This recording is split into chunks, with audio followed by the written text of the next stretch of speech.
And on this note, since it's relevant, I had a project at VH. I was producing a project, me and some partners for VH1, and we were what you would consider, me and my partners would consider a small production company, and we were outbid by a larger company. We both were producing kind of this project in the same world, and this other company, I think it was owned by Jessica Simpson's dad. We were both in the same space, producing a show about motocross guys, whatever, docu-series, and then but because we didn't have the same kind of weight to throw around, and we were competing against the East Coast. I mean, the West Coast. Our deal was in the East Coast.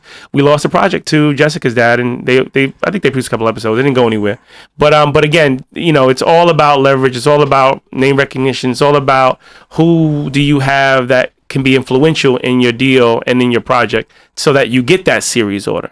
Yeah, I mean, it is helpful. Like, if you come in with a big name, I mean, the people have worked with and that does good work and it's well known. I mean, it's much more helpful that if people don't know. Yeah, totally. Because I mean, you got to remember what development execs are trying not to do is they're trying not to fail. They're trying not to lose their jobs, and so they need cover themselves. Exactly. So it's like why did you greenlight this show? Well, because this production company's doing it. Exactly. I mean, like, everybody wants cover. That's the game. A development exec, the easiest thing for them to say fear-based is no. culture, brother. The easiest thing. The hardest thing to say is yes. So it's like you have to break through a lot of barriers because the first thing they want to say is no.